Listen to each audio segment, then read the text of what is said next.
Every parent's worst nightmare is losing a child and never knowing what happened to them. For Jeremiah Pike, that nightmare became 30 years of silent torment in the mountains of Montana.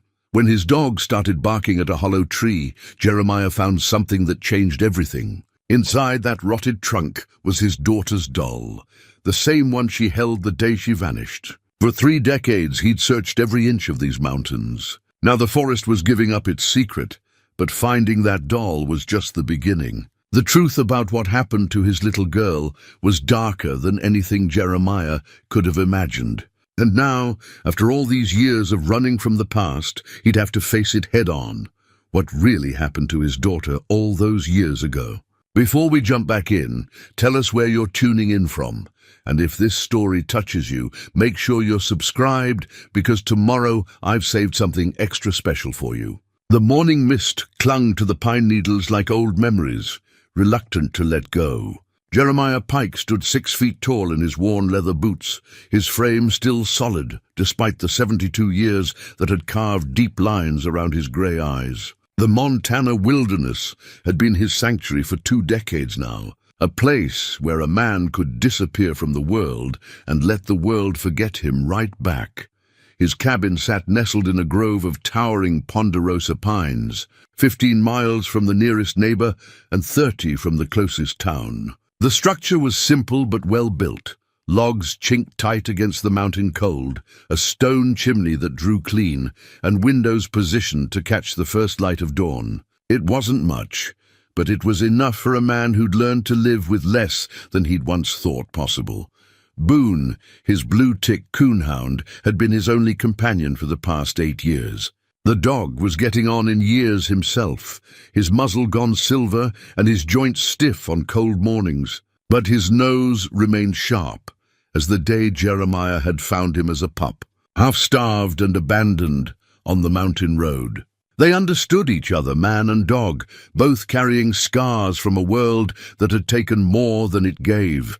The routine of their days followed the rhythm of the seasons. Wake before sunrise, tend the small garden that provided vegetables through the growing months, check the snares that supplemented their diet with rabbit and grouse. In winter, they'd hole up with enough firewood and preserved food to last until the snows melted. It was a simple life, deliberately so, but 30 years ago Jeremiah Pike had been a different man entirely. Back then, he'd worn a sheriff's badge in the valley town of Cedar Falls, 20 miles down the mountain from where he now made his home. He'd been married to Sarah, a schoolteacher with auburn hair and a laugh that could fill a room. They'd had a daughter, Emma, born when the century was young, and their hopes were high as the mountain peaks that surrounded their valley. Emma had been the light of their world, a bright, curious child with her mother's quick mind and her father's stubborn streak. She'd follow him around town on his rounds, chattering about everything she saw, asking questions that made him see his work through fresh eyes.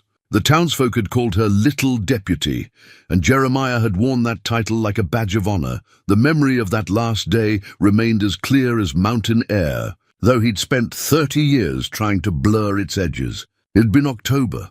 The aspens turned gold, and the first frost threatening in the high country. Sarah had taken Emma to gather wild berries in the foothills, a tradition they'd started when the girl was barely old enough to walk. They'd done it dozens of times before, always staying on the well-marked trails that wound through the lower elevations.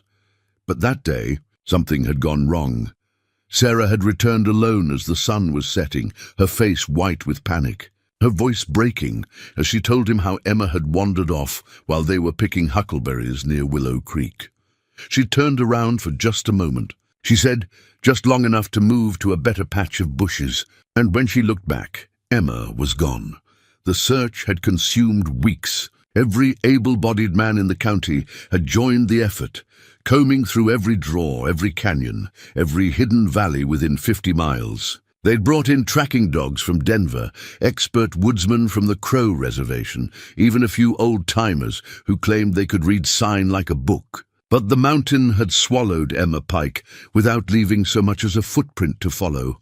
As autumn turned to winter, the searchers had gradually drifted back to their own lives. The official investigation was closed after 3 months, filed away as a tragic accident, a child lost to the wilderness, as had happened before and would happen again. But Jeremiah had never stopped looking. Even as the years passed and hope faded to a bitter ember in his chest, he'd continued his solitary searches, following every rumor, chasing every possibility, refusing to accept what everyone else had long since acknowledged. The cost had been everything he'd once held dear. Sarah had tried to rebuild their life, to move forward in the way that survivors must, but Jeremiah couldn't let go. His obsession with finding Emma had consumed him, driving a wedge between him and his wife that grew wider with each passing season. She'd pleaded with him to stop, to accept what had happened and try to heal. But he couldn't hear her through the roar of his own pain.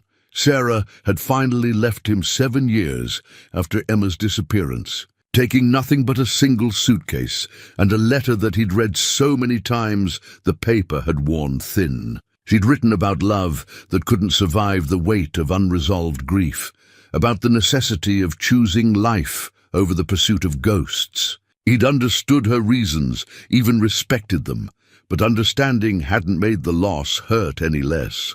The town had eventually elected a new sheriff. Jeremiah had turned in his badge without ceremony, sold his house for far less than it was worth, and disappeared into the high country where he now made his home. He'd told himself he was retreating to heal, but healing had never really been the point. He'd come here to hide, to nurse his wounds in solitude, to wait for the mountain to give up its secrets or claim him in the trying. The people of Cedar Falls had long since stopped expecting to see Jeremiah Pike in town. Once or twice a year, he'd make the journey down to trade pelts and preserved meat for supplies he couldn't make or grow himself. But those visits were brief and conducted with the minimum of conversation necessary. The newer residents didn't know who he was, and the old-timers had learned not to ask questions about the hermit who lived up in the timber. But the mountain remembered everything. It remembered the desperate searches, the countless expeditions into its hidden places, the way a father's love had driven him to explore every shadow and hollow in his endless quest. And perhaps, in its ancient patience, it had been waiting for the right moment to speak. This morning had started like any other. Jeremiah had risen before dawn, as was his habit, and stepped outside to breathe the thin, clean air that came before sunrise. Boone had emerged from his sleeping spot under the cabin's covered porch, stretching and shaking off the night's chill. Together, they'd begun their morning routine, checking the small clearing where Jeremiah grew his vegetables, examining the snares he'd set along the game trails that crisscrossed his property. It was during this familiar circuit that Boone had suddenly stopped. His head lifted and nostrils flaring as he caught a scent that made his hackles rise. The dog had moved with purpose toward a section of forest where an old ponderosa pine had fallen sometime during the previous winter, its massive trunk creating a bridge across a small ravine. Weather and time had hollowed out much of the tree's interior, leaving it like a tunnel through the fallen giant. Boone had approached the hollow log with an intensity Jeremiah hadn't seen in years, whining and pawing at the opening while looking back at his master with eyes that seemed to plead for understanding. It was unusual behavior for the old hound, who typically reserved such excitement for the scent of fresh game or the occasional intrusion of bears or mountain lions into their territory. Curious but not alarmed, Jeremiah had approached the fallen tree to see what had captured his companion's attention. The opening was large enough for a man to crawl through, though the interior was dark and filled with the musty smell of decay and years of accumulated debris. He'd knelt beside the entrance, peering into the shadows, while Boone continued his agitated circling, and that's when he'd seen it, a splash of color that didn't belong to the natural palette of the forest floor. Jeremiah's weathered hands trembled as he reached into the hollow darkness of the fallen pine. The fabric was soft beneath his fingers, softer than anything had a right to be after 3 decades of mountain weather. He pulled gently, and the bundle came free with surprising ease, as if the tree had been waiting patiently to give up its secret. The doll emerged first, a small thing made of cloth and stuffing, its features faded but still recognizable. Brown yarn hair hung in tangled strands around a face that had once been painted with rosy cheeks and bright blue eyes. One eye was missing now, leaving a small hole that seemed to stare accusingly at the morning sky. But it was the blue shawl wrapped around the doll that stopped Jeremiah's breath in his throat.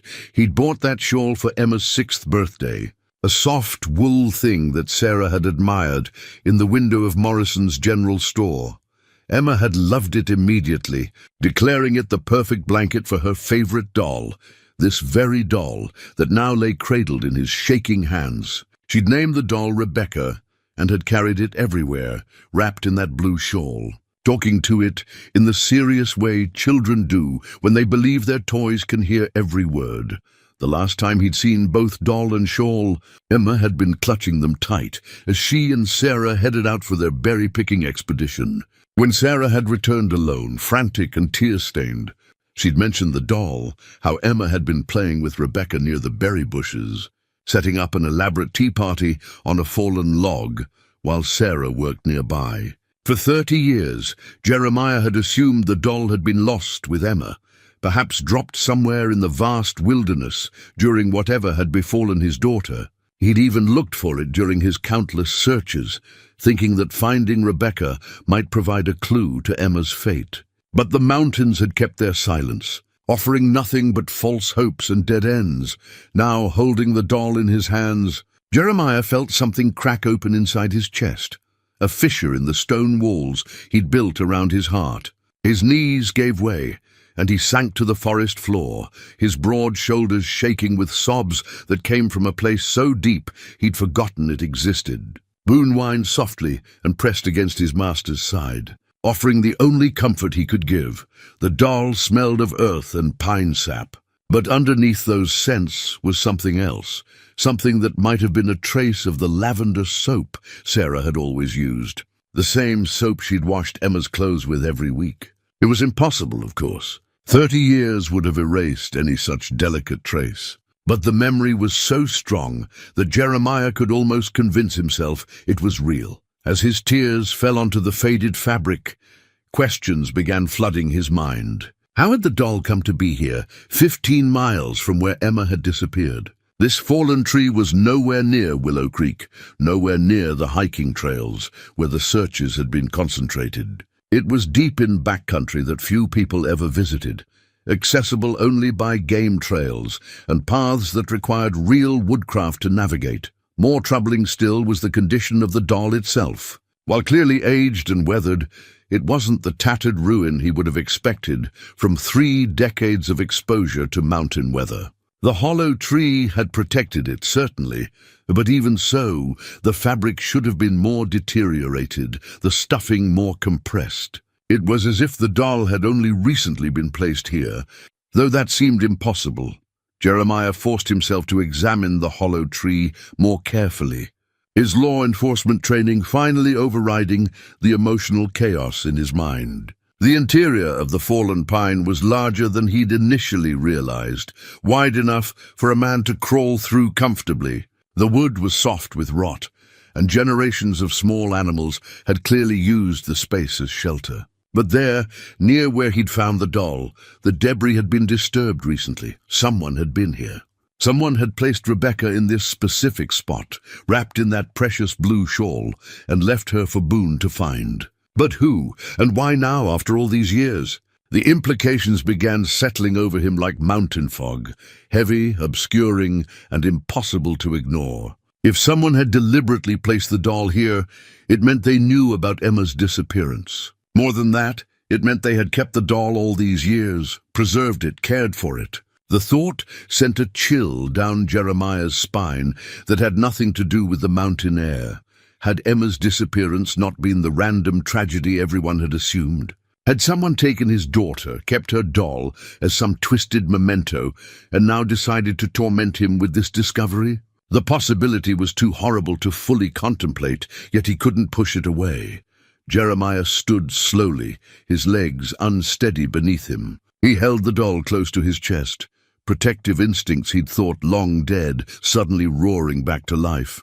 Whatever game someone was playing, whatever message they were trying to send, he wouldn't let them hurt Emma again, even if Emma was only a memory now.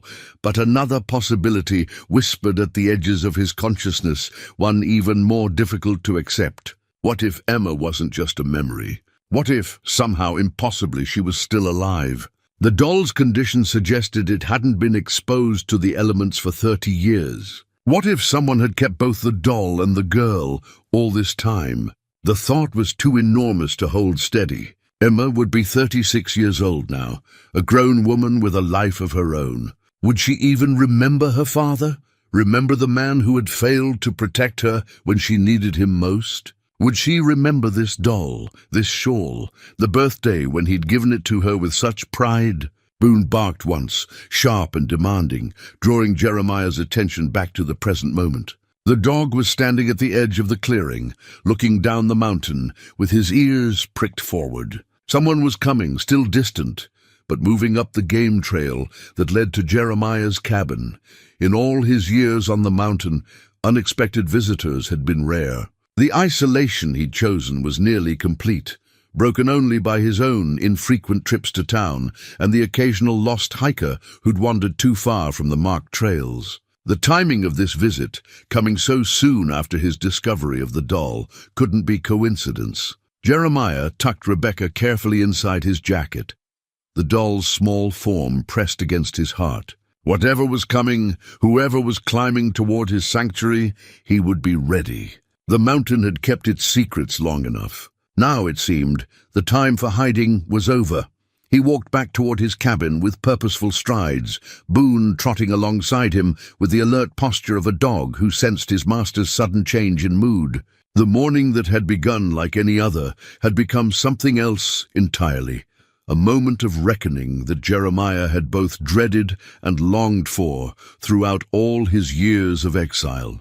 Behind them, the hollow tree lay empty now, its secret finally given up to the wind and the watching forest. But in Jeremiah's jacket, Rebecca waited patiently, just as she had for 30 years, to help him find his way back to the truth about what had happened to the little girl who had loved her so much. The sound of approaching footsteps grew clearer now, measured and deliberate, as if the visitor knew exactly where they were going. Jeremiah reached his cabin porch and turned to face the trail, his hand resting on the doll through the fabric of his jacket. After 3 decades of silence, the mountain was finally ready to speak, and Jeremiah Pike, carved from granite though he was, stood ready to listen. The woman who emerged from the tree line moved with the careful grace of someone accustomed to rough terrain. She appeared to be in her late 30s, tall and lean, with dark hair pulled back in a practical braid. Her clothes were well-worn hiking gear, sturdy boots, canvas pants, and a jacket that had seen many seasons in the mountains. But it was her eyes that gave Jeremiah pause, green eyes that seemed familiar in a way that made his chest tighten with recognition he couldn't quite place. She stopped at the edge of his clearing, hands visible and empty, respecting the unspoken rules of approaching a mountain dweller's home. Boone had positioned himself between her and Jeremiah, not growling but alert, waiting for his master's signal. "Mr. Pike," her voice carried clearly in the thin air, pitched low and respectful. "My name is Catherine Mills. I was hoping we could talk." Jeremiah studied her face, searching for the source of that nagging familiarity. Something about the shape of her jawline, the way she held her head slightly tilted when she spoke. His hand pressed unconsciously against the doll hidden beneath his jacket. "Don't get many visitors up here," he said finally, his voice rusty from disuse. "Especially ones who know my name." Catherine took a small step forward, then stopped when Boone's ears flattened slightly. She was smart enough to read the dog's signals. "I know this is unexpected. I know you value your privacy. But I have information about Emma." The name hit him like a physical blow. For 30 years, no one had spoken his daughter's name in his presence. Even during his infrequent trips to town, the old-timers who remembered would avert their eyes, speaking around the subject with careful politeness. Hearing it now from this stranger's lips made the world tilt slightly on its axis. Emma's been gone 30 years. Jeremiah said, his voice carefully controlled. Nothing to talk about anymore. She's not gone. Catherine's words were quiet but firm. She's been looking for you.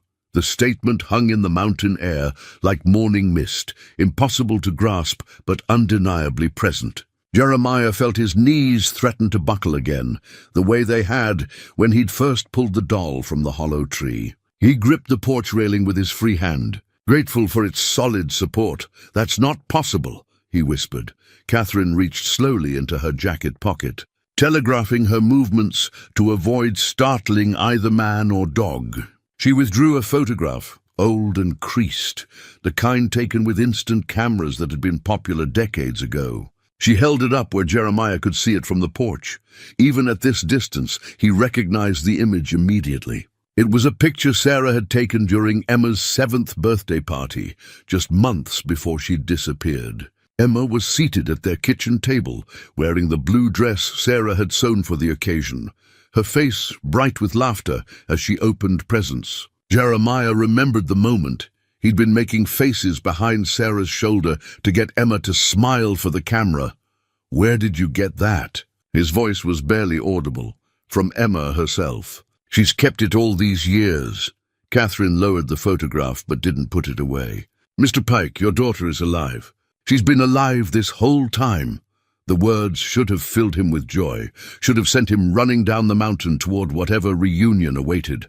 Instead, they raised 1,000 questions that clawed at his mind like trapped animals. If Emma was alive, where had she been? Why hadn't she come home? Why had she let him suffer for 3 decades believing she was dead? "If that's true," Jeremiah said slowly, "then why didn't she come herself? Why send you?" Catherine's expression softened with something that might have been sympathy. "Because she's afraid you won't forgive her." Forgive her? The question exploded from him with more force than he'd intended. Forgive her for what? She was 6 years old. Whatever happened to her wasn't her fault? No, Catherine agreed quietly. It wasn't. But what happened afterward, that's more complicated. She gestured toward the cabin's porch, where 2 old chairs sat side by side, relics from the life he'd lived before retreat and isolation. "Could we sit?" "This isn't a conversation for standing in a clearing." Jeremiah hesitated. 3 decades of solitude had taught him caution, and this woman's arrival, so soon after his discovery of the doll, seemed too convenient to be coincidence. But the photograph in her hand, the way she spoke Emma's name with such certainty, these things suggested she was telling the truth. However impossible it seemed, he nodded toward the chairs, and Catherine approached slowly, giving Boone time to accept her presence. The old hound settled at Jeremiah's feet as they both took seats, his eyes fixed on the stranger, but his posture relaxed. "Start from the beginning," Jeremiah said. "Tell me what happened to my daughter." Catherine studied his face for a long moment before speaking. "Emma was taken, Mr. Pike. Not by strangers passing through, not by wild animals or accidents in the wilderness. She was taken by someone who knew your family, someone who had been planning it. The confirmation of his worst fears should have been devastating, but Jeremiah found that a part of him had always known. The complete lack of evidence, the way Emma had simply vanished without a trace, it had never felt like an accident, even when that's what he'd tried to convince himself. Who? The single word carried 30 years of rage and grief. A man named Thomas Brennan. He worked at the lumber mill outside Cedar Falls back then. Quiet man, kept to himself, but he'd been watching your family for months before he acted. Jeremiah searched his memory for the name, for any recollection of interaction with someone called Brennan. The lumber mill had been one of many businesses he'd visited regularly in his role as sheriff, checking on things, making sure workers felt comfortable reporting problems or concerns. But he couldn't place a face to the name Catherine had given him. Brennan had lost his own daughter years earlier, Catherine continued. She died of fever when she was Emma's age, and something in his mind snapped. He became convinced that your family had stolen his happiness, that he deserved to have what you had. So he took her. The words tasted like copper in Jeremiah's mouth. He took her, Catherine confirmed. But not to hurt her, at least not in the way you might think.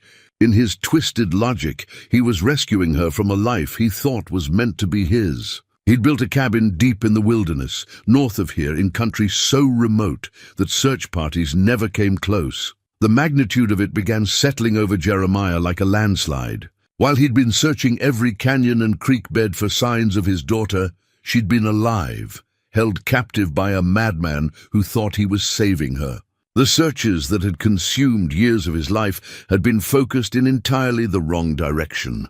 "How do you know all this?" he asked. Catherine's hand moved unconsciously to a scar that ran along her jawline, mostly hidden by her hair. "Because Thomas Brennan was my father, and Emma Pike became my sister." The silence that followed Catherine's revelation stretched between them like a chasm. Jeremiah stared at this woman who claimed to be the daughter of his child's kidnapper, trying to reconcile the calm, intelligent person sitting across from him with the monster who had destroyed his family. "Your father," he said finally, the words carefully measured. "Where is he now?" "Dead. Died 8 years ago." Catherine's voice carried no emotion, as if she were discussing the weather. "Heart attack while he was splitting firewood. Emma and I buried him in the clearing behind his cabin." Jeremiah felt a complex mix of emotions at this news.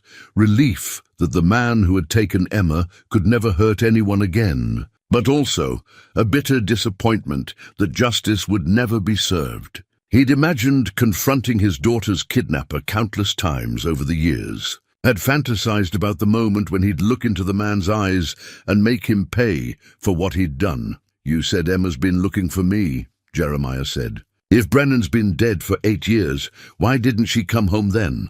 Catherine shifted in her chair, and for the first time since she'd appeared in his clearing, she looked uncomfortable.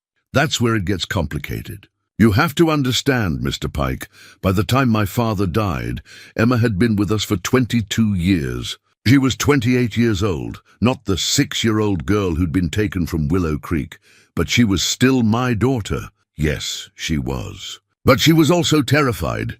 Catherine leaned forward, her green eyes intense. "My father never physically harmed Emma, but he controlled every aspect of her life. He told her that you and her mother had stopped looking for her, that you'd given up and moved on. He said if she ever tried to leave, he'd kill you both." The casual cruelty of it took Jeremiah's breath away. Not only had Brennan stolen Emma's childhood, he'd poisoned her mind against the very people who had never stopped loving her. All those years of searching, of refusing to give up hope, and Emma had been told they'd abandoned her. She believed him? "She was 6 when he took her," Catherine said gently. "Children that age believe what adults tell them, especially when they're isolated from everyone else.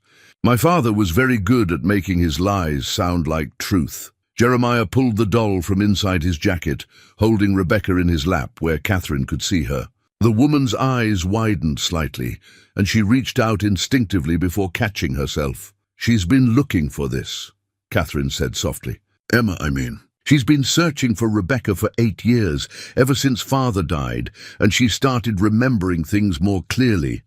"Why here? Why this tree?" "Because this is where it started."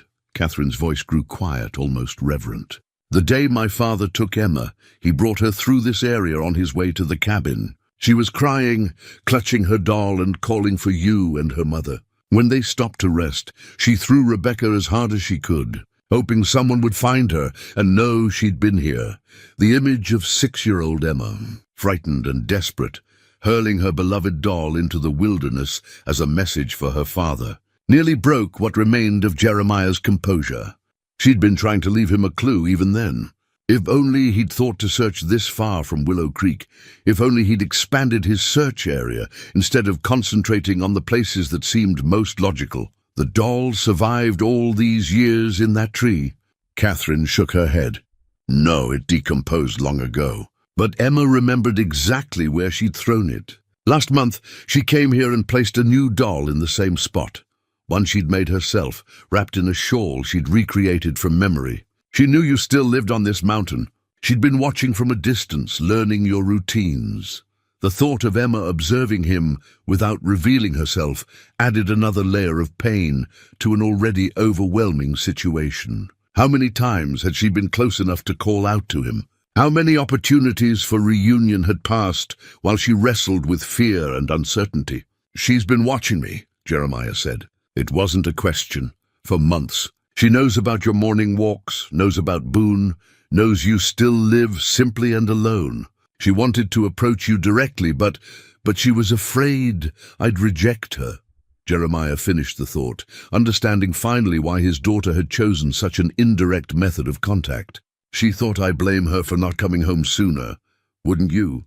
Catherine's question was direct, challenging.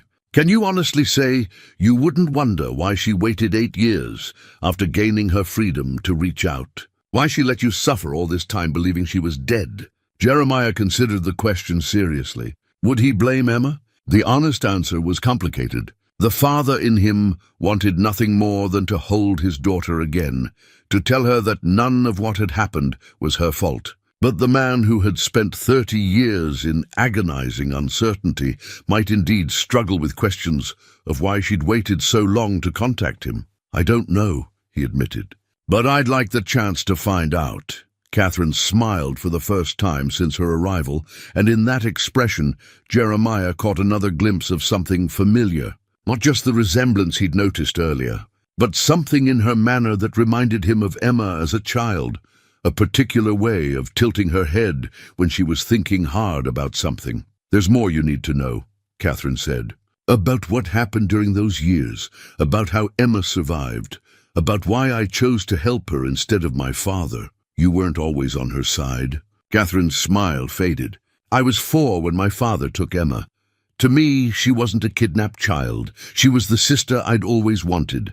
My father told me she was a gift from God, sent to replace the daughter he'd lost. I didn't understand what he'd really done until I was much older. When did you realize the truth?" "When I was 15 and Emma tried to run away. She made it almost to the main road before my father caught her and dragged her back. That night I heard them talking through the cabin walls. Emma was begging him to let her contact you, swearing she'd never tell anyone what had happened if he'd just let her send one letter to prove she was alive."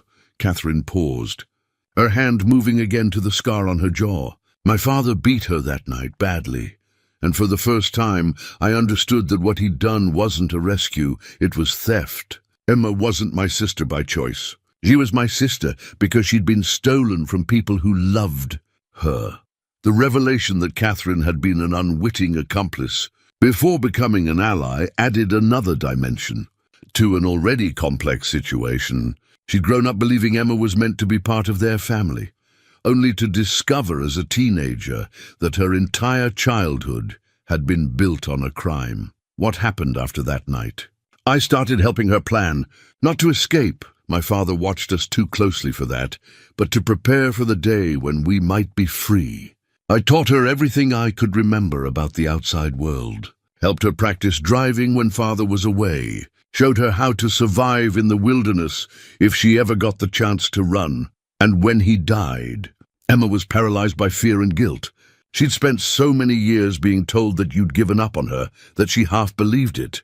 Even with my father gone, she couldn't bring herself to simply walk down the mountain and knock on your door." Jeremiah looked down at Rebecca, understanding now why Emma had chosen such an elaborate method of re-establishing contact. The doll wasn't just a message, it was a test. If he found it and cared enough to investigate, it would prove that he still thought about her, still grieved for her. If he ignored it or dismissed it as meaningless, she'd have her answer about whether her father still wanted her in his life. "Where is she now?" he asked. Catherine pointed toward the northern ridgeline, where the peaks rose into country so remote that even the old maps marked it as largely unexplored. "About 12 miles that way, in a valley that doesn't have a name. She's waiting there, at the cabin where she grew up." Jeremiah followed her gaze, studying terrain he'd traversed many times during his searches but had never fully explored. The northern mountains were harsh country, accessible only by foot and only to those with serious wilderness skills. It made sense that Brennan would have chosen such an isolated location for his hideaway. "She's alone." "Yes, she wanted it that way. Said if you decided to come, it should be your choice." Not because you felt obligated or because she'd made it impossible to refuse. Catherine paused, then added quietly, "She's been alone for 8 years. Mr. Pike, alone with her memories and her fear that you might not want to see the woman she became." The idea of Emma living in isolation for 8 years, wrestling with questions about her father's love, struck Jeremiah as profoundly sad. While he'd been hiding from the world in his own mountain sanctuary, his daughter had been doing the same thing for entirely different reasons. Both of them had been prisoners of the same crime, separated by geography and misunderstanding. "Why didn't you approach me sooner?" Jeremiah asked. "Why wait for her to place the doll?" Catherine stood and walked to the edge of the porch, looking out over the valley where morning shadows were beginning to shorten. "Because I needed to be sure you were the man she remembered. Emma's memories of you are precious to her. They're what kept her sane during the worst times. If you'd become bitter or broken, if 30 years of grief had changed you into someone she wouldn't recognize, then approaching you might have been cruel. And what's your assessment?" There was a challenge in Jeremiah's voice, but also genuine curiosity. "You're harder than she remembers and sadder. But you're still the father who gave her that blue shawl for her birthday, who made faces behind her mother's shoulder to get her to smile for photographs. You're still the man worth loving." The simple declaration carried more weight than elaborate praise might have. Catherine had clearly thought carefully about this moment, had observed him long enough to form conclusions about his character. Her approval shouldn't have mattered. She was, after all, the daughter of the man who destroyed his family, but somehow it did. "There's something else you need to understand," Catherine continued. "Emma isn't the same person she would have been if she'd grown up with you and her mother. 30 years of isolation, of being controlled and manipulated, that changes a person. She's strong, probably stronger than you remember, but she's also guarded in ways that might surprise you." Jeremiah nodded, understanding the warning implicit in Catherine's words. He couldn't expect to pick up their relationship where it had been interrupted. Emma was no longer 6 years old, no longer the bright, chattering child who'd followed him around Cedar Falls. She was a 36-year-old woman who'd survived experiences he could barely imagine. What about her mother? The question had been weighing on him since Catherine's arrival. "Does Emma know that Sarah left?" Catherine's expression grew troubled. "She knows. My father made sure to tell her years later, when she was old enough to understand. He used it as proof that her family had moved on without her. Another layer of Brennan's cruelty revealed itself. Not content to simply separate Emma from her parents, he'd twisted the knife by ensuring she knew about the divorce, probably presenting it as evidence that the Pike family had been happy to forget her. "Sarah remarried," Jeremiah said quietly. "Lives in Denver now, has grown children from her second marriage. I haven't spoken to her in 20 years. Do you want Emma to know that?" Jeremiah considered the question. Part of him wanted to protect Emma from further pain, to let her maintain whatever illusions she might have about her mother's life. But another part recognized that 30 years of lies and manipulation had done enough damage. If Emma was going to rebuild her life, it needed to be based on truth, however difficult. "She deserves to know the truth about everything," he said finally. "All of it. What happened to her mother? What happened to me? Why I never stopped searching. She can decide for herself what to do with that information." Catherine nodded approvingly. "That's what I hoped you'd say. Emma's spent too many years living with half-truths and deliberate deceptions. She needs honesty, even when it hurts." A thought occurred to Jeremiah that made his stomach clench with anxiety. "What if she doesn't want to see me? What if she's changed her mind?" "Then we'll deal with that when it happens," Catherine replied simply. "But I don't think that's likely. Do you know what she told me when she decided to place that doll in the tree?" Jeremiah shook his head. "She said she'd rather know for certain that you'd rejected her than spend the rest of her life wondering if you still loved her." That doesn't sound like someone who's planning to change her mind. The courage that decision must have required struck Jeremiah forcefully. After 30 years of captivity and 8 years of freedom paralyzed by uncertainty, Emma had finally chosen to risk everything on the chance that her father still cared. The doll in the hollow tree hadn't just been a message, it had been an act of profound bravery. "How do I find her?" he asked. Catherine reached into her jacket and withdrew a hand-drawn map, sketched on what looked like bark paper with charcoal. The route it showed was complex, following game trails and natural landmarks rather than any official paths. "It's a hard day's hike," she said, handing him the map. "The last 2 miles are particularly difficult. Steep country with loose rock and deadfall. But Emma knows these mountains as well as anyone alive. She'll be watching for you." Jeremiah studied the map, recognizing some of the landmarks Catherine had marked.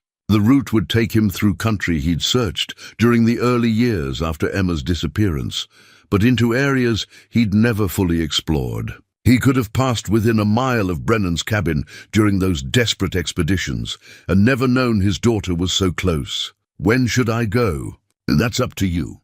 But if I were you, I wouldn't wait. Emma's been carrying this fear for 8 years. Every day she doesn't hear from you, she becomes a little more convinced that her worst assumptions are true."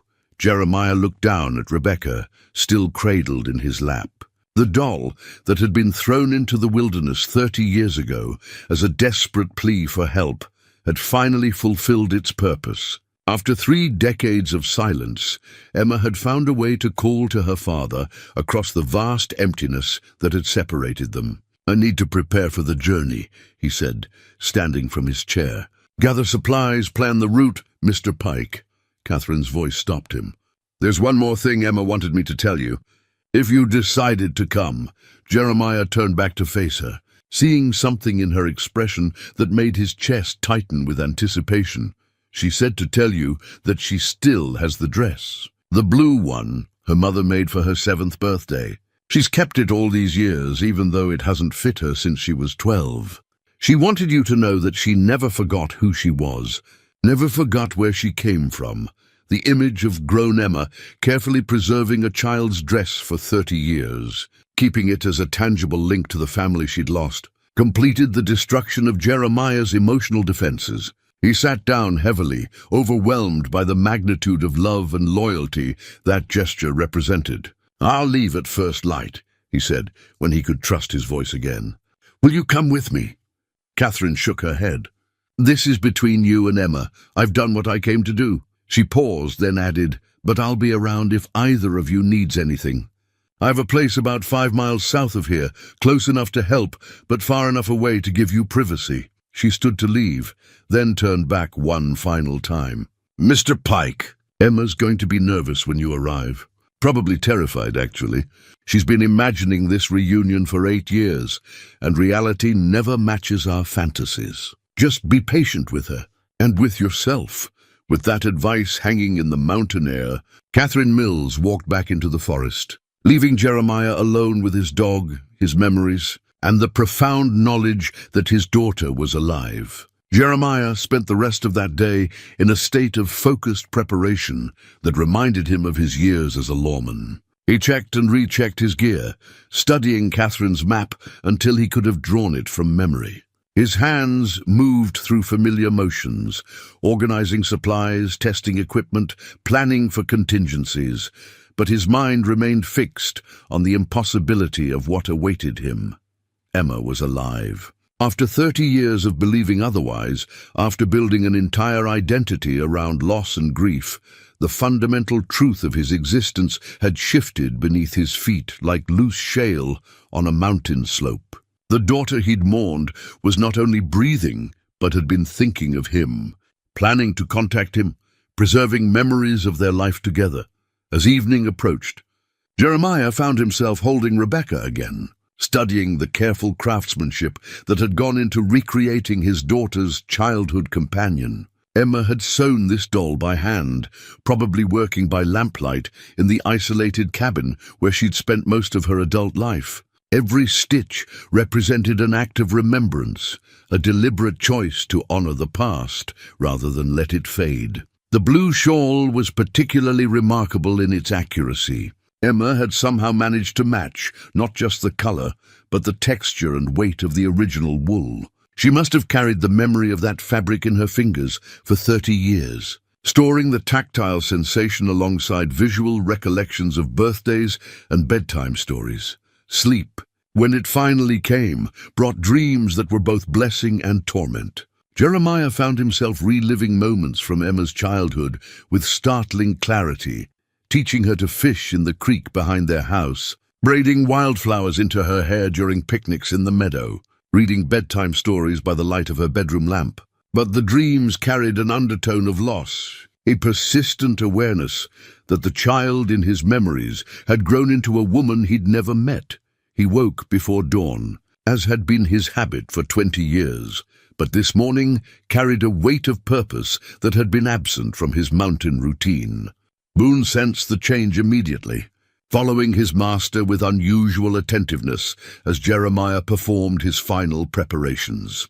The question of whether to bring the dog had occupied much of his thinking the previous evening. Boone was old now, his joints stiff and his stamina limited. The journey Catherine had described would be challenging even for a man in good condition, potentially dangerous for an aging hound. But the alternative, leaving his faithful companion behind, felt like abandonment of the worst kind. In the end, Jeremiah decided that Boone had earned the right to make his own choice. If the dog couldn't keep pace, they'd rest. If the terrain proved too difficult, they'd find another way. After 8 years of waiting, a few extra hours wouldn't matter to Emma. They set out as the first pale light touched the eastern peaks, following game trails that wound through stands of ponderosa pine and aspen. Catherine's map proved accurate in its details, leading them past landmarks that would have been invisible to casual hikers, but stood out clearly to those who knew how to read the mountain's subtle language. The early miles passed in comfortable silence, with Boone maintaining a steady trot despite his years. Jeremiah found his thoughts drifting between anticipation and apprehension, cycling through imagined scenarios of his reunion with Emma. Would she run to him as she had when he'd returned from work each evening? Would she be reserved, uncertain how to relate to a father she remembered as a giant, but now met as an equal? Would the years of separation prove too wide a chasm to bridge? By mid-morning, they'd reached the first significant landmark on Catherine's map, a distinctive rock formation that locals called Eagle's Perch. From this vantage point, Jeremiah could see the route ahead winding through increasingly rugged terrain. The comfort of familiar trails was giving way to true wilderness. Country where a wrong turn could mean hours of difficult backtracking. It was here that Jeremiah first began to understand the full scope of Emma's isolation. The path ahead led into mountains that were genuinely remote, accessible only to those with serious outdoor skills and the determination to push beyond the boundaries of normal human habitation. Brennan had chosen his hiding place well, a location so far from civilization that even dedicated searchers were unlikely to stumble across it. The realization brought a fresh wave of anger at the man who'd stolen his daughter. Not only had Brennan taken Emma from her family, he'd deliberately placed her beyond the reach of rescue, even if she'd managed to escape during her early years of captivity. The journey back to civilization would have been daunting for a grown man, potentially fatal for a child. As they climbed higher, Boone began showing signs of fatigue. His tongue lolled from his mouth despite the cool mountain air, and his pace had slowed to a determined trudge. Jeremiah called for a rest at a small meadow where a spring provided fresh water for both man and dog. While Boone rested in the shade of a fallen log, Jeremiah studied the next section of Catherine's map.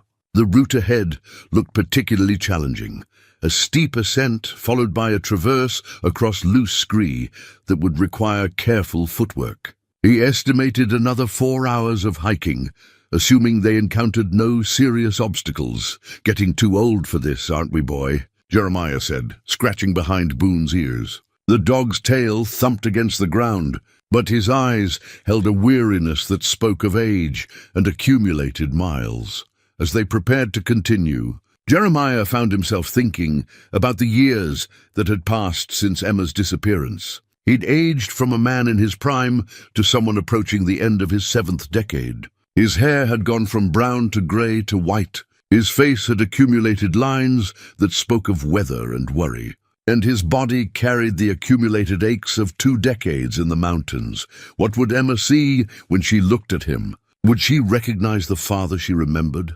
Or would he appear as a stranger wearing her father's clothes? The uncertainty was almost as difficult to bear as the years of not knowing whether she was alive. The afternoon brought them to the base of the final ascent, where Catherine's map showed the steepest portion of the journey. Looking up at the rocky slope that stretched toward the ridgeline, Jeremiah understood why Emma had remained hidden for so long. This was country that discouraged casual exploration, terrain that turned back all but the most determined travelers. Boone studied the path ahead with obvious reluctance, his breathing still labored from their morning's exertion. Jeremiah knelt beside his companion, making a decision that felt both practical and symbolic. "You've come far enough, old friend," he said quietly. "This last part, I need to do it alone." He found a sheltered spot beneath an overhang where Boone would be protected from weather and wind. After setting out water and the last of his dried meat, Jeremiah gave the dog a final pat and shouldered his reduced pack. Boone watched him go with eyes that seemed to understand the significance of this separation. The climb up the rocky slope tested every muscle in Jeremiah's aging body. The loose stones shifted underfoot with each step, and the thin air at altitude made every breath a conscious effort. But with each vertical foot gained, he felt closer to a reunion that had been 30 years in the making. Near the top of the ridge, Jeremiah paused to catch his breath and study Catherine's map one final time. According to her notations, Emma's Valley lay just beyond the next rise. After 3 decades of searching, he was perhaps an hour away from seeing his daughter again. The knowledge filled him with a mixture of joy and terror, unlike anything he'd experienced since the day she'd disappeared. In his pocket, Rebecca waited patiently, ready to complete the journey that had begun when a frightened 6-year-old had thrown her predecessor into the wilderness as a desperate call for help. Jeremiah folded the map, straightened his pack, and began the final approach to a reunion he'd dreamed of for half his lifetime. The valley that opened before Jeremiah was nothing like what he'd expected. Instead of the primitive hideaway he'd imagined, he found himself looking down at what could only be described as a small homestead.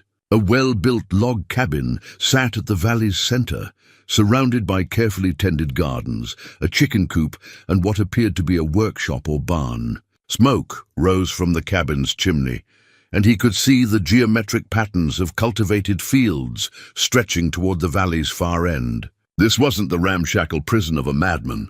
This was a home, carefully maintained, thoughtfully designed, and obviously lived in by someone who took pride in their surroundings. The contradiction between what he'd expected and what he saw left Jeremiah momentarily disoriented. Movement near the cabin caught his attention.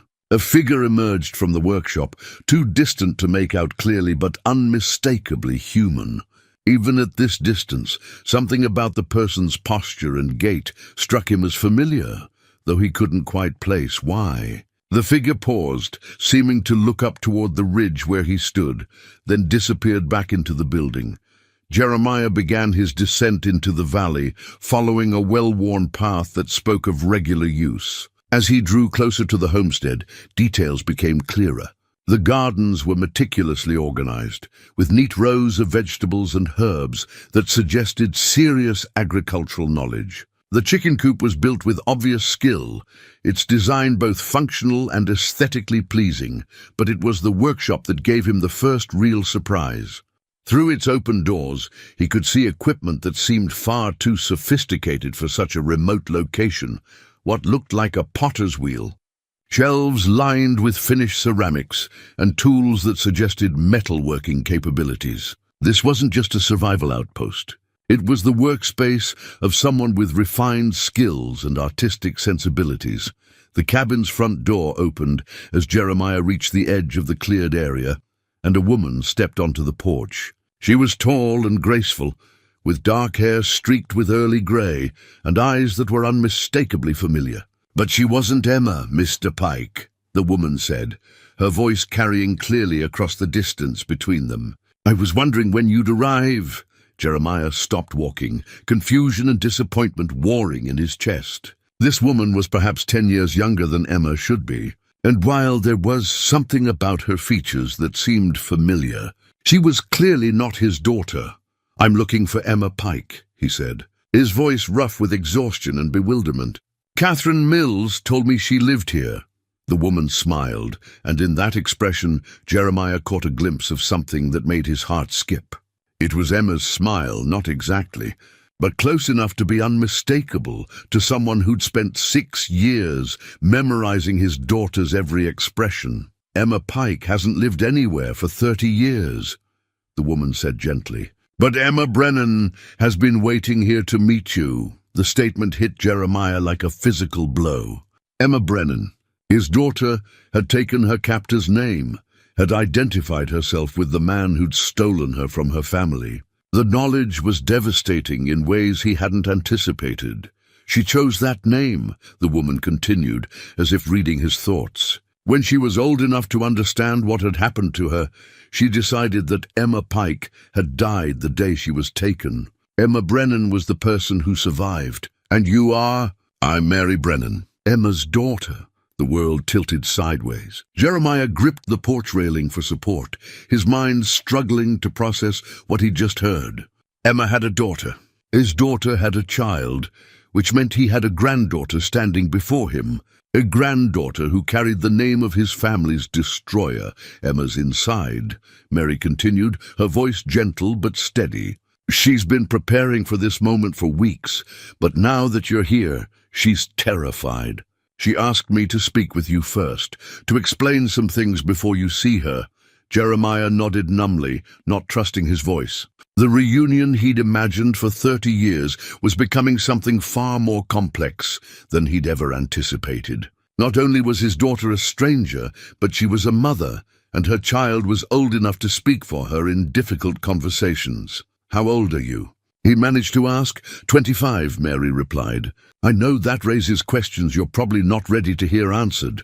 The implication was clear, and it added another layer of horror to an already overwhelming situation. Emma had been perhaps 11 when this child was conceived, still essentially the little girl who'd been taken from Willow Creek, but old enough for Thomas Brennan's abuse to take its most evil form. "My father wasn't a monster in the way you're thinking," Mary said quietly, again seeming to read his thoughts. "He was sick, yes, and what he did was wrong, but he never—" She paused, choosing her words carefully. "I wasn't born from violence, Mr. Pike. I was born from a kind of twisted love that developed over years of isolation." The distinction she was making was important. Jeremiah realized, though it didn't lessen the fundamental wrongness of the situation. Emma had been a child when Brennan took her, and regardless of what she might have felt or believed as she grew older, the relationship that had produced this granddaughter had been built on a foundation of kidnapping and psychological manipulation. "Does she remember me?" he asked. Mary's expression softened. "She remembers everything. Every birthday, every bedtime story, every moment of her life before. She's kept all of it alive in her mind for 30 years. But she's also afraid that her memories are better than reality, that the father she worships might be disappointed by the woman she became. Could I be?" The question escaped before Jeremiah could stop it. "That's what she's afraid of," Mary admitted. "She's not the little girl you lost, grandfather. She's a woman who's done whatever she had to do to survive, who's made choices you might not understand or approve of. She's loved a man who stole her from you, and she's raised a daughter to see that man as a hero, despite his crimes." The honesty was brutal but necessary. Mary was preparing him for realities he hadn't considered, warning him that his reunion with Emma would require accepting truths that might challenge everything he believed about family, love and loyalty. "Where is she now?" "In the cabin, trying to decide whether to run or face you." Mary stepped aside, gesturing toward the door. She's been rehearsing what she wants to say for 8 years, but she's convinced that when she opens her mouth, only apologies will come out. Jeremiah looked toward the cabin's windows, where he could see the warm glow of lamplight despite the afternoon sun. Somewhere beyond that door, the daughter he'd mourned for 30 years was wrestling with her own fears and uncertainties about this reunion. "Before you go in," Mary said, "there's something else you need to understand. My mother loved Thomas Brennan. Not at first, that would have been impossible. But as she grew older, she came to see him as the only family she had left. His death broke her heart, even knowing what he'd done was wrong, another hard truth to accept. Emma hadn't just survived her captivity. She'd found ways to make it meaningful, to build love and purpose within the confines of an impossible situation. The man Jeremiah saw as a monster had been to Emma a father figure and eventually something more. "She named me Mary after your mother," his granddaughter continued. "The grandmother I never met but heard about in bedtime stories. She wanted to keep that connection alive, even when she wasn't sure she'd ever be able to share it with you." This small gesture of remembrance, naming her daughter after his own mother, gave Jeremiah hope that, despite everything that had happened, Emma had never completely let go of her original family. Even in the depths of her isolation, she'd found ways to honor the past while building a future. "Is she ready to see me?" Mary smiled again, and this time Jeremiah could see not just Emma in her features, but traces of his own family line. The strong jaw that had been his mother's trademark, the direct gaze that had marked Pike men for generations. "She's as ready as someone can be for the impossible," Mary said. "The question is whether you're ready to see her." Jeremiah pulled Rebecca from his jacket, holding the doll where Mary could see it. His granddaughter's eyes widened, and she reached out instinctively before catching herself. "She made this for me to find," he said. "After 30 years, she found a way to call me home. I think that means we're both as ready as we'll ever be." Mary nodded and opened the cabin door, revealing a warm interior lit by oil lamps and heated by a wood-burning stove. And there, silhouetted against the golden light, stood a woman who was unmistakably his daughter. Older, changed, but still recognizably the child he'd lost so long ago. Emma turned toward the door, her green eyes meeting his across 30 years of separation. And Jeremiah Pike finally understood that some miracles are worth waiting a lifetime to receive. For a moment that stretched like eternity, father and daughter simply stared at each other across the threshold of the cabin. Emma stood frozen in the lamplight, her hands clasped tightly in front of her, while Jeremiah remained on the porch, Rebecca clutched against his chest like a talisman. The weight of 30 years pressed down on them both, making even breathing feel difficult. Emma had grown into a beautiful woman, though not in the conventional way. Her face showed the marks of hard living and mountain weather, with lines around her eyes that spoke of squinting against snow glare and wind. Her dark hair, so much like her mother's, was pulled back in a practical braid, but silver threads caught the lamplight. She was tall and strong-looking, with the kind of lean muscle that came from years of physical work. But it was her eyes that held Jeremiah captive, green eyes that were unmistakably the same ones that had looked up at him with complete trust when she was 6 years old. They held wariness now and fear, but underneath those defensive emotions, he could see the spark of intelligence and determination that had marked his daughter even as a child. "Hello, Papa," Emma said finally, her voice barely above a whisper. The word Papa hit Jeremiah with devastating force. It was what she'd called him as a little girl, pronounced with the careful precision of someone learning to speak properly. Hearing it now from the lips of a grown woman nearly destroyed what remained of his composure. Emma. He spoke her name like a prayer, like something sacred that needed to be handled with infinite care. Mary stepped quietly past them both, disappearing into what looked like a kitchen area, giving them the space they needed for this moment. Her presence lingered, though, a reminder that this reunion was more complicated than either father or daughter had imagined it would be. "You look old," Emma said, and then immediately flushed with embarrassment. "I'm sorry, I didn't mean—" "I am old," Jeremiah replied gently. 30 years older than the last time you saw me. You look—" He struggled for words that could encompass the magnitude of what he was seeing. "You look like your mother." Emma's face crumpled slightly at the mention of Sarah. "Catherine told me she left. Told me she remarried and has other children now." "Yes," Jeremiah confirmed, wishing he could soften the truth somehow. "She tried to wait, tried to heal, but I couldn't let go of looking for you. It drove us apart. I'm sorry." The words came out in a rush, heavy with guilt that had been festering for years. "I'm sorry she lost her family because of me. Sorry you spent your life searching for someone who was never coming home. Emma—" "No." Jeremiah stepped forward instinctively, then stopped himself when he saw her tense. "You have nothing to apologize for. You were 6 years old. None of what happened was your fault. But what happened after—" Emma's voice broke slightly. "What I became, the choices I made, the life I built here, that was my fault." Jeremiah looked around the cabin's interior, taking in details he'd missed during his initial shock. The space was comfortable and well organized, with handmade furniture that showed real craftsmanship. Bookshelves lined one wall, filled with what looked like hundreds of volumes. Paintings hung on the walls, landscapes that captured the mountain's beauty with an artist's eye. This wasn't the primitive shelter he'd expected to find. This was a home built with love and care.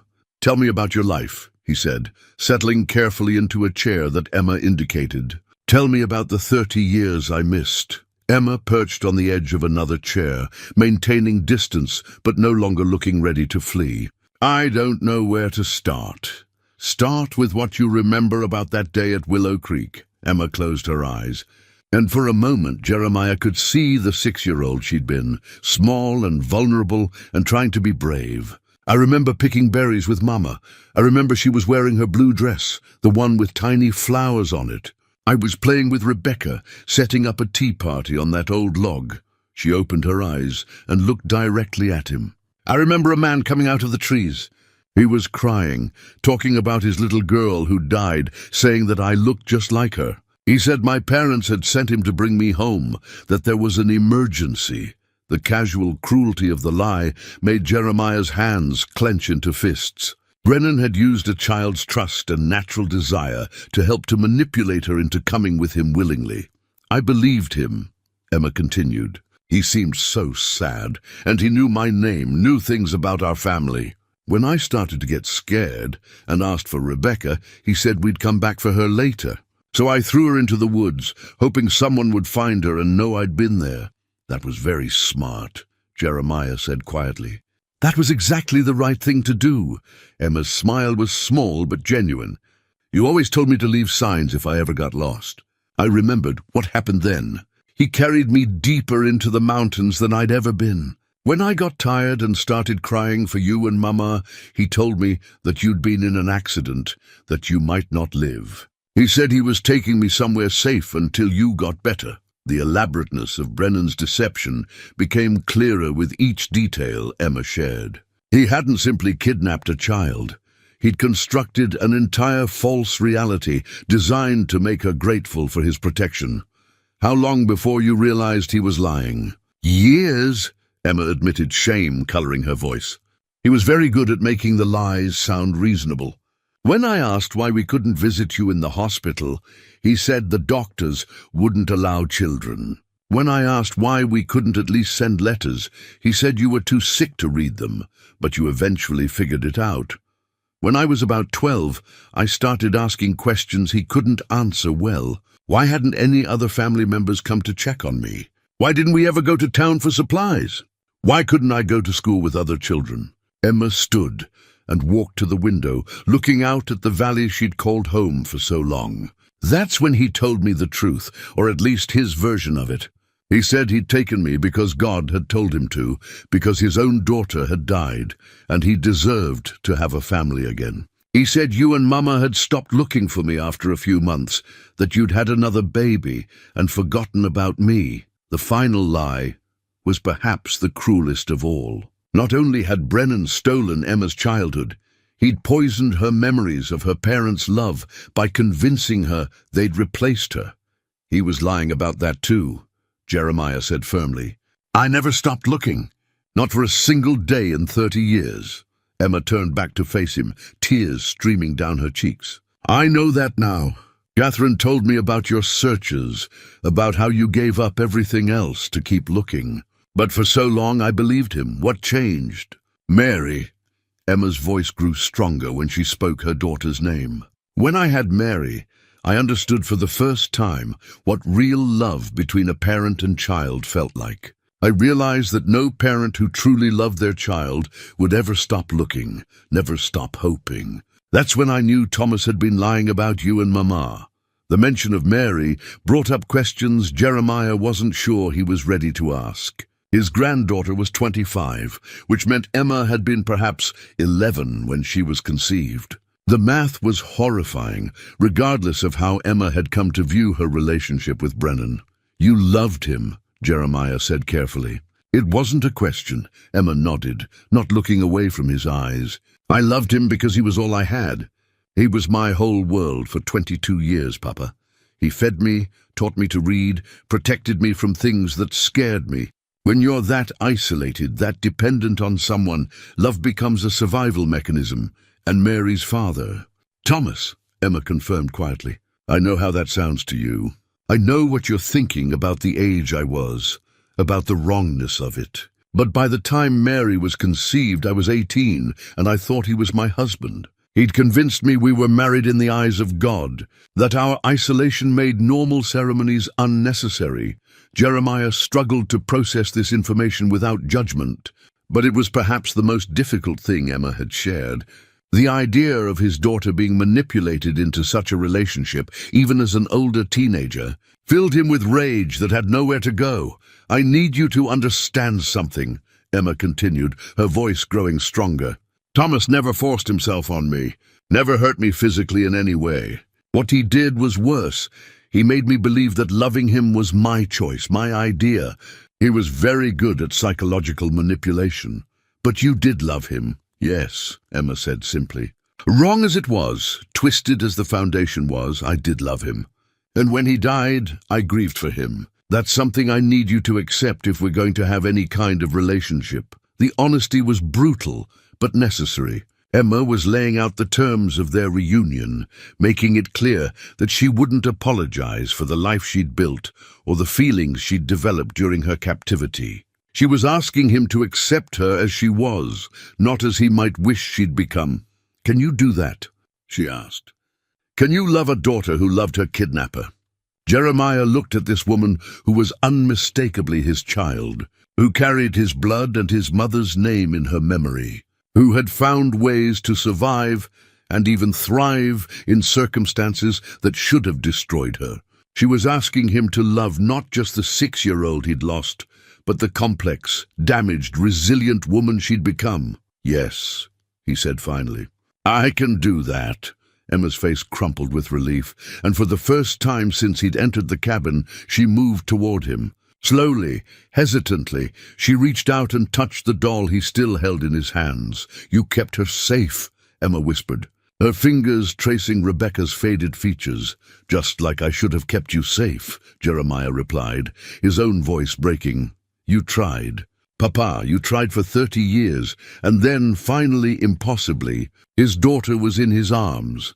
Not the small child he remembered, but the strong woman she'd become, holding him with a fierceness that spoke of decades of longing finally satisfied. They held each other for what felt like hours, but was probably only minutes, both of them crying, with the raw emotion of a reunion 30 years in the making. Emma felt solid and real in Jeremiah's arms, not the ghost he'd been chasing through the mountains all these years, but a living, breathing woman who smelled of pine, soap, and wood smoke, and carried the warmth of someone who had learned to build a life from nothing. When they finally separated, Emma wiped her eyes with the back of her hand, a gesture so familiar from her childhood that it made Jeremiah's heart ache. She'd done the same thing after falling and scraping her knee, after crying over a broken toy, after any of the small tragedies that had seemed enormous to a 6-year-old mind. I have something for you, Emma said, her voice still thick with emotion. She disappeared into what appeared to be a bedroom, returning a moment later with a bundle of blue fabric. "I kept it all these years, even though it stopped fitting me when I was 12. She unfolded the dress carefully, revealing the same blue garment she'd worn for her 7th birthday party, the one Sarah had sewn with such care, decorating it with tiny pearl buttons and delicate embroidery around the collar. The fabric had faded somewhat, and there were careful repairs where it had been mended over the years. But it was unmistakably the same dress. I used to put it on when I was scared," Emma explained, smoothing the fabric with gentle hands. "When Thomas told me you'd forgotten about me, I'd wear this dress and remember the birthday party. Remember how proud you looked when Mama brought me downstairs wearing it for the first time." Jeremiah touched the dress with trembling fingers, remembering Sarah bent over her sewing machine night after night, determined to create something special for their daughter's birthday. The dress had been Sarah's way of showing love, practical, beautiful, made to last. "She would want you to have this back," he said quietly. "No," Emma shook her head firmly. "This dress belongs here now. It's part of the life I built, part of the memories that kept me sane during the hardest times. But I wanted you to see that I never forgot where I came from." Mary emerged from the kitchen, carrying a tray with 3 cups of coffee and what looked like fresh bread. She'd obviously been giving them privacy for their reunion, but now seemed to sense that they were ready for her presence. She set the tray on a small table and took a seat across from them, studying her grandfather with open curiosity. "You look like the photographs," Mary said simply. "Mama has pictures of you from when she was little. She used to show them to me when I was growing up, tell me stories about my grandfather who lived down in the valley. She told you about me." "Everything she could remember," Mary confirmed. "How you taught her to fish, how you used to read her stories before bed, how you made faces behind Mama Sarah's shoulder to make her laugh for pictures. She made sure I knew that I had family beyond this valley, even if we couldn't contact them."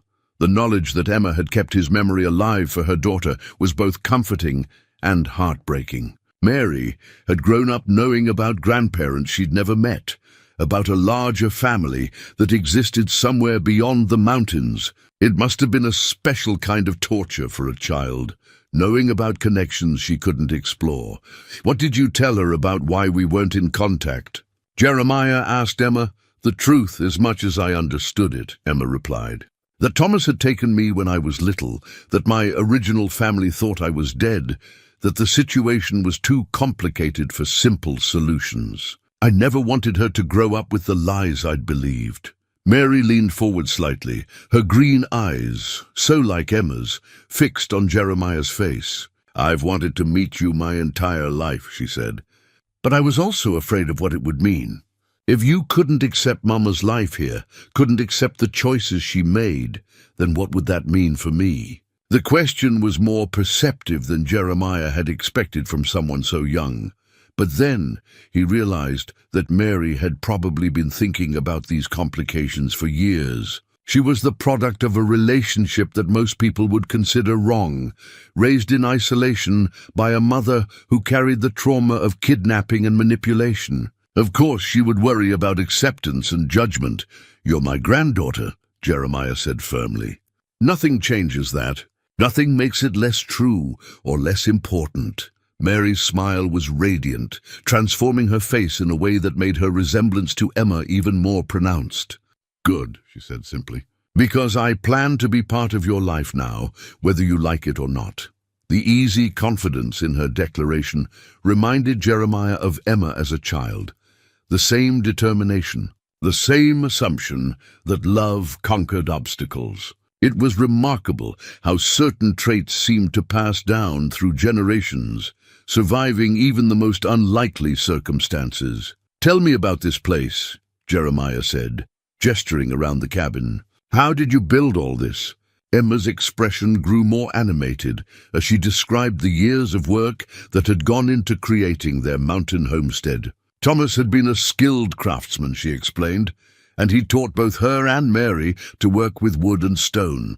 The cabin had been expanded several times as their needs grew, always with an eye toward both function and beauty. "The workshop is where I make pottery," Emma continued, pride evident in her voice. "Mary does metalwork, jewelry mostly, but also practical things like tools and hardware.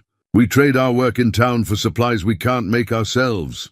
"You go to town?" Jeremiah was surprised. He'd assumed they lived in complete isolation. "Twice a year," Mary explained. "We take our goods to a trading post about 20 miles south of here. The man who runs it doesn't ask questions about where we come from or why we live so far out. He just cares that our work is good quality." The picture they painted was of a life that was isolated but not entirely cut off from the world. They'd found ways to be self-sufficient while still maintaining minimal contact with civilization. It was a delicate balance that spoke to careful planning and considerable skill. "I'd like to see your work," Jeremiah said. Emma's face lit up. "Really? You're not just being polite?" "I'm never just polite," he replied, earning a laugh from both women, a sound that filled the cabin with warmth and lightness. They spent the next hour touring the homestead, with Emma and Mary proudly showing off their various projects and accomplishments. The pottery in Emma's workshop was genuinely beautiful, functional pieces with artistic flourishes that spoke to real talent. Mary's metalwork was equally impressive.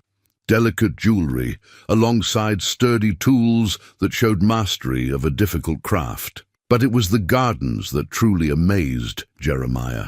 They'd somehow managed to create productive growing space in a mountain valley where the growing season was brutally short. Root cellars and preserved foods suggested they were completely self-sufficient in terms of nutrition. "Thomas taught us most of this," Emma explained as they walked between the rows of vegetables. "He was determined that we'd never have to depend on the outside world for survival." The mention of Brennan's name still created a complicated mix of emotions for Jeremiah. He could see evidence everywhere of the man's skills and knowledge, the well-built structures, the productive gardens, the careful planning that had made this isolated life possible. It was impossible to deny that Brennan had provided well for Emma and Mary, even as Jeremiah struggled with the fundamental wrongness of the situation that had brought them here. As the afternoon wore on, Jeremiah found himself relaxing in a way he hadn't experienced in decades. Watching Emma and Mary together, seeing the easy affection between them, observing the life they'd built in this hidden valley, it was impossible not to recognize that despite its dark origins, something good had grown here. But as the sun began to sink toward the western peaks, reality intruded on their reunion. Jeremiah thought about Boone, waiting patiently where he'd left him on the ridge. He thought about his own cabin, dark and empty for the first time in years. Most importantly, he thought about what came next. "I should head back," he said reluctantly. "I left Boone on the ridge, and it's going to be a hard journey down in the dark." Emma's face fell. "You're leaving? Already?" "I have to. But I'll come back. Now that I know where you are, now that I know you're alive." He stopped, overwhelmed by the magnitude of what this day had brought into his life. "Stay," Mary said suddenly. "Stay the night. There's plenty of room, and you shouldn't be traveling these mountains after dark. You can go get your dog tomorrow. Bring him back here." The invitation hung in the mountain air, offering something Jeremiah had thought lost forever. The chance to wake up in the same place as his family, to share meals and conversations, and the simple pleasure of not being alone. "If you're sure it's not an imposition," he said. "Papa," Emma said, using his childhood name again. "You could never be an imposition. This is your family's home now, too." That evening, sitting around the cabin's handmade dining table, Jeremiah experienced something he'd thought lost forever, the simple pleasure of sharing a meal with family. Emma had prepared venison stew with vegetables from their garden, and Mary had baked bread in the wood-fired oven that dominated one corner of the kitchen. The food was simple but perfectly prepared, seasoned with herbs they'd grown and preserved themselves. "This is how we eat every night," Emma said, noticing Jeremiah's appreciation of the meal. "Thomas insisted we maintain proper customs, even in isolation."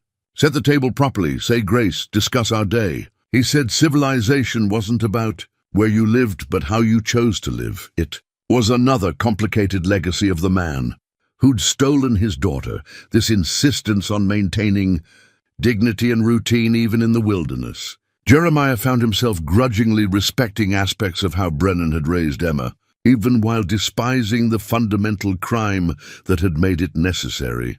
"Tell me about your mother," Mary said suddenly, looking directly at Jeremiah. "Mama Sarah. I've heard stories, but I'd like to know what she was really like." Jeremiah set down his spoon, unprepared for the flood of memories the question triggered. "She was the smartest person I ever knew," he said finally. Smarter than the school teacher job suggested. She could have been anything, a doctor, a lawyer, a writer, but she chose to stay in Cedar Falls and teach children because she believed education could change lives. Emma listened intently, hungry for details about the mother she'd barely known. What did she look like when she smiled? "Like sunshine breaking through storm clouds," Jeremiah replied without hesitation. "When your mother smiled, really smiled, it changed the whole room. Made everyone else want to smile too. Do I look like her?" Jeremiah studied his daughter's face in the lamplight, seeing both familiar and foreign elements in her features. "You have her bone structure, her way of tilting her head when you're thinking, but you've got my stubborn jaw and your grandmother Pike's green eyes." "Tell me about my grandmother," Mary requested. "The one I'm named for. Mary Pike was the strongest woman who ever lived," Jeremiah began, settling into the rhythm of family storytelling. "She came west in a wagon train when she was 16, married my father when she was 18, and raised 5 children in a one-room cabin while he was away mining for gold. She could shoot better than most men, doctor injuries that would have killed lesser folks, and make a meal out of ingredients that would stump a trained cook."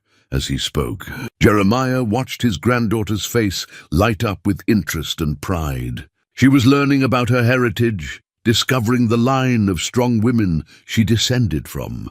It occurred to him that Mary had grown up knowing only half her story, the Brennan side that had shaped her daily life, but not the Pike legacy that lived in her blood. "She sounds formidable," Mary said. "She was, but she was also kind, especially to children who needed help. She took in orphans, fed anyone who showed up hungry at her door, and never turned away someone in need. Emma, you used to love the stories I told about her. I remember some of them," Emma said softly.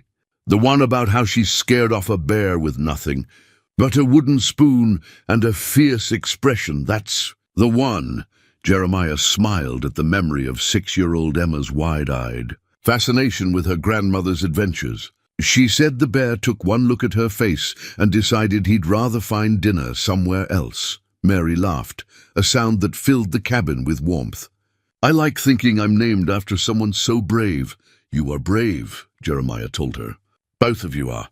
What you've built here, the way you've survived and thrived despite everything, that takes the kind of courage your great-grandmother would have recognized and respected." As the evening progressed, they shared more stories, Emma describing the challenges of learning to live off the land, Mary talking about her experiments with different metalworking techniques, Jeremiah recounting some of his less painful memories from the search years. Gradually, the conversation became easier, more natural, as if they were picking up threads of connection that had been interrupted but never truly broken. When full darkness fell outside the cabin windows, Mary excused herself to prepare a sleeping area for Jeremiah in the main room. Emma helped him settle in, providing extra blankets and making sure he had everything he needed for the night. "Papa," she said quietly, as they arranged his bedding near the fireplace, "I need to ask you something, and I need you to answer honestly. All right. Do you think you can forgive me? Not just for surviving, but for the choices I made while I was surviving." Jeremiah stopped what he was doing and looked directly at his daughter. "Emma, there's nothing to forgive. You were a child when this started, and everything that happened after was about finding ways to stay alive and sane in an impossible situation. But I loved him," she whispered. "Even knowing what he'd done was wrong, even understanding that he'd stolen me from you, I still loved him. and part of me misses him even now." The confession hung between them, heavy with shame and confusion. Emma was asking him to accept not just that she'd survived her captivity, but that she'd found ways to make it meaningful, even sacred in its own twisted way. "Love isn't always logical," Jeremiah said carefully. "Sometimes we love people who hurt us, or who make choices we can't understand. That doesn't make the love wrong, it just makes it human." "You really believe that?" "I believe that you did what you had to do to survive, and that includes finding ways to love and be loved, even in the worst circumstances. I believe that Thomas Brennan, whatever his crimes, gave you Mary, and Mary is one of the greatest gifts I've ever received." Emma's eyes filled with tears again. But these seemed different from the earlier ones, tears of relief rather than fear. "I spent 8 years afraid you'd hate me for not being the daughter you remembered," she said. "And I spent 30 years afraid I'd failed you as a father," Jeremiah replied. "Maybe it's time we both stopped being afraid of things that were never true." Emma kissed his forehead, a gesture that transported him instantly back to bedtime rituals from decades past. "Sleep well, Papa. Tomorrow we'll go get Boone and bring him home." After she'd gone to her room, Jeremiah lay on the comfortable bedding, staring up at the cabin's rafters. For the first time in 30 years, he wasn't alone.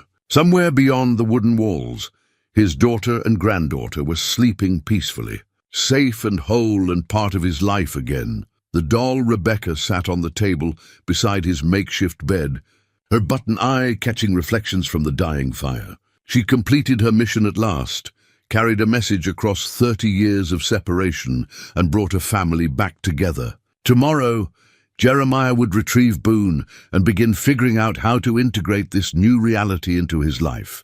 But tonight, for the first time since October of 1993, he fell asleep knowing that his daughter was alive and safe. Outside the cabin, the mountain wind whispered through the pines, carrying the scent of snow from the high peaks. Winter was coming, as it always did in this country, but inside the warm cabin, 3 generations of family slept peacefully, finally reunited after decades of separation and loss. Jeremiah woke to the sound of quiet conversation and the smell of coffee brewing. Through the cabin's windows, he could see that dawn was still an hour away, but Emma and Mary were already up, moving efficiently through their morning routine. He lay still for a moment, savoring the unfamiliar pleasure of waking up to the sounds of family life. "Good morning, Papa," Emma said softly when she noticed he was awake. "I hope we didn't disturb you." "Best sleep I've had in 20 years, he replied honestly, sitting up and stretching muscles that felt more rested than they had in recent memory. Mary appeared with a cup of coffee, prepared exactly the way he preferred it, strong and black, the way mountain folk learned to drink it when supplies were precious. The fact that she'd somehow intuited his preferences spoke to an attentiveness that reminded him of Emma as a child. "We should leave early if we're going to retrieve your dog and get back before the weather changes," Emma said, glancing toward the windows where grey clouds were gathering over the peaks.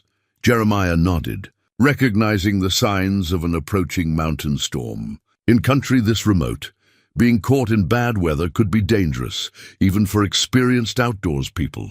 "Boone will be ready to move. He's probably been watching for me since yesterday." The journey back to where he'd left his faithful companion took most of the morning, with Emma proving to be as skilled a mountain traveler as anyone Jeremiah had ever encountered. She moved through the rough terrain with the confidence of someone who'd spent decades learning every trail and landmark in this area. Mary stayed behind at the cabin, citing the need to prepare for the storm that was obviously building. They found Boone exactly where Jeremiah had left him, alert and anxious, but unharmed. The old dog's tail wagged with desperate enthusiasm when he saw his master, but his attention quickly shifted to Emma. For a moment, man and daughter held their breath, wondering how the hound would react to this stranger. Boone approached Emma cautiously, sniffing carefully at her extended hand. Then, as if recognizing something familiar in her scent or manner, his tail began wagging again. He pressed against her legs in the same trusting way he'd always greeted people he considered family. He knows, Emma said wonderingly, scratching behind the dog's ears. Somehow he knows who I am. Dogs remember more than we give them credit for, Jeremiah replied, watching his two remaining family members bond. He was just a pup when you disappeared, but he spent years helping me search for you. Maybe he remembers your scent from all those times we followed trails that might have led to you. The journey back to the valley took longer than the outbound trip, partly because of Boone's age, but mainly because they weren't in a hurry. This was time for Jeremiah and Emma to talk privately, to fill in details and share thoughts that hadn't seemed appropriate with Mary present. "What happens now?" Emma asked as they navigated a particularly steep section of trail. "I don't know," Jeremiah admitted. "I've spent 30 years living for the moment when I'd find you. I never planned for what would come after." "I've been thinking about that," Emma said. "About how we build a relationship as adults, how we include Mary in your life, how we deal with practical things, like where we all live." Jeremiah had been wrestling with the same questions. His cabin was too small for 3 people, and he doubted Emma and Mary would be willing to abandon the homestead they'd spent years perfecting. But the idea of returning to his solitary existence now that he'd found his family felt impossible. "I could build an addition to your cabin," he suggested. "Add some rooms, maybe a separate entrance, so we'd have privacy when we needed it, but could be together when we wanted to." Emma's face lit up with enthusiasm. "You'd want to live with us, even after everything you've learned? Emma, you're my daughter and Mary's my granddaughter. Where else would I want to live?" They were nearing the valley when Emma stopped suddenly, pointing toward a figure walking up the trail toward them. It was Catherine Mills, carrying what looked like a heavy pack and moving with the purposeful stride of someone on an important mission. "Mr. Pike," Catherine called when she spotted them. "I was hoping I'd find you here. Is everything all right?" Jeremiah asked as she approached. "Everything's fine. Better than fine, actually." Catherine's expression was carefully neutral, but there was something in her eyes that suggested she carried significant news. "I have something that belongs to Emma." She opened her pack and withdrew a wooden box, plain but well made, with Emma's name carved into its lid. "This was my father's. I found it hidden in his cabin after he died, but I wasn't sure if Emma would want it or if it would just cause more pain." Emma accepted the box with trembling hands, recognizing the carving as Thomas Brennan's work. She opened it carefully, revealing a collection of items that made her gasp with surprise and emotion. Inside were photographs, dozens of them, showing Emma at various ages throughout her captivity. But these weren't the documentation of a crime. They were family photos, carefully composed and lovingly preserved, showing Emma learning to cook, working in the garden, celebrating birthdays, holding baby Mary. They were the record of a life, strange and isolated though it had been. At the bottom of the box was a letter, written in Brennan's careful handwriting and addressed to Emma. She read it silently, tears streaming down her face, before handing it to Jeremiah. The letter was an apology and an explanation, written during Brennan's final illness, when he knew he was dying. He acknowledged the wrongness of what he'd done, the pain he'd caused not just Emma, but her entire family. But he also expressed his gratitude for the love she'd given him despite everything, and his hope that someday she'd be able to reconnect with her original family. "He kept pictures of you too," Catherine told Jeremiah, indicating several photographs of him during his search years. "He used to watch you sometimes from a distance. I think he felt guilty about what he'd stolen from you, but he could never figure out how to make it right." The knowledge that Brennan had observed him during his searches, had seen the pain his actions had caused, but had been too cowardly or confused to act, filled Jeremiah with a complex mixture of anger and pity. The man had clearly suffered from his own choices, but that suffering could never balance the scales of what he'd done. "Why are you showing us this now?" Emma asked Catherine. "Because I think you both need to understand that my father wasn't a monster, even though he did monstrous things. He was a broken man who made terrible choices, but he loved you in his own twisted way. And toward the end, He regretted those choices deeply. As if summoned by the emotional weight of the moment, the first snowflakes of the approaching storm began to fall. They were large, wet flakes that suggested the weather was about to become serious. "We need to get to shelter," Jeremiah said. Looking at the rapidly darkening sky, they made the final push to the valley as the storm intensified, arriving at the cabin just as the snow began to fall in earnest. Mary had prepared for their return, with hot soup waiting and the fire built up against the cold. That evening, as the storm raged outside, the three of them sat around the fire, while Jeremiah read aloud from one of the books in Emma's collection, a volume of poetry that she'd treasured during her years of isolation. Boone lay contentedly at his feet, finally reunited with the family he'd helped search for across decades of mountain wilderness. "This feels right," Mary said quietly, as her grandfather finished a particularly beautiful poem about finding home in unexpected places. "It does," Emma agreed, looking around at the cabin that now held 3 generations of her family. Jeremiah nodded, understanding that this moment, sitting by the fire with his daughter and granddaughter while snow fell outside and his old dog dozed peacefully, was worth 30 years of searching. The family that had been torn apart by one man's twisted actions had been rebuilt into something different, but equally precious. Outside, the mountain wind howled through the pines, but inside the warm cabin, 3 people who'd found their way back to each other sat in comfortable silence, finally at peace. The long search was over. The healing could begin. And in the morning, they would start building a new life together, one that honored both the past they'd lost and the future they'd found. Rebecca sat on the mantelpiece above the fire, her button eye reflecting the dancing flames, a silent witness to the reunion she'd helped orchestrate. After 30 years of keeping secrets, the mountain had finally given up its greatest treasure. A daughter returned to her father. Her family made whole again, despite everything that had tried to tear it apart. The storm would pass, as storms always did in this country.